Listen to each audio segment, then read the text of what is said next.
Bien avant l'aménagement de la Francilienne, le château d'Orville dominait la vallée du Rue du Rhin au sud-ouest de Louvres. Assiégé et détruit pendant la guerre de Cent Ans, le château fait l'objet de fouilles depuis 2001. Maison forte au XIIe siècle, puis château fortifié, le château fut la demeure des Gallois d'Aunay, seigneurs d'Orville. Il a été agrémenté d'une courtine, d'un corps de logis et de fossés dès le XIIIe siècle. Sa position le long de la voie commerciale de Paris à Senlis en faisait une place forte importante durant la guerre de Cent Ans. Pris par les Anglais en 1437 pour bloquer l'approvisionnement de Paris, il est assiégé et détruit par les Français en 1438. C'est dans ces douves, au pied de la pile du pont-levis en contrebas de la tour-porte, que fut découvert un objet exceptionnel. On a découvert cette girouette armoriée qui fait partie donc d'un épi de fêtage au fond du fossé du château d'Orville, dans ce qu'on appelle la zone 6, près de la porte sud du pont-levis. C'est le seul objet de ce type découvert en contexte archéologique. Ces objets qui étaient très fréquents, qui couvraient les toitures des maisons nobles, des châteaux, n'ont jamais été conservés, puisque c'est les premières choses qui ont souffert, qui ont disparu avec les siècles.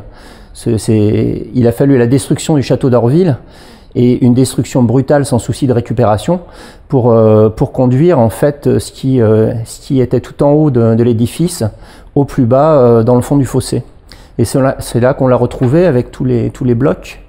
On a pu déterminer que cet objet, cet élément, était au sommet de ce qu'on appelle une échaudiette, c'est-à-dire une toiture conique.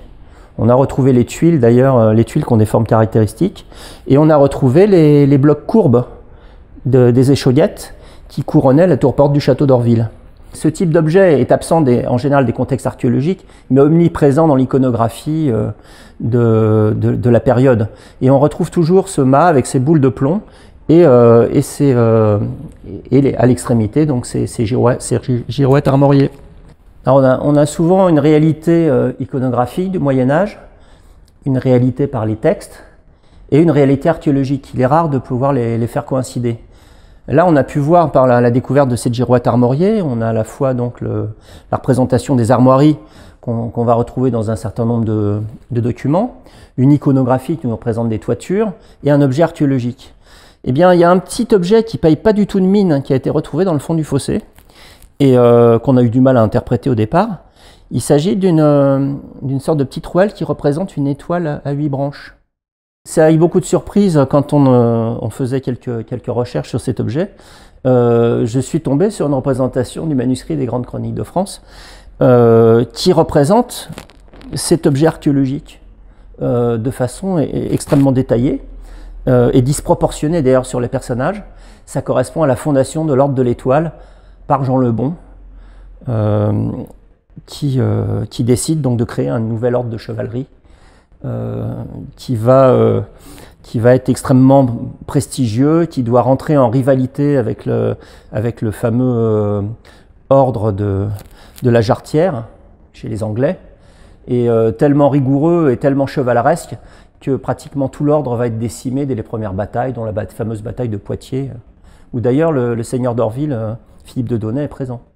En observant le gisant de Robert d'Aunay, donc qui est seigneur d'Orville, d'après la représentation qui en est faite dans la collection Gagnère, on a une espèce d'étoile de shérif, qu'on s'est souvent demandé à quoi ça correspondait.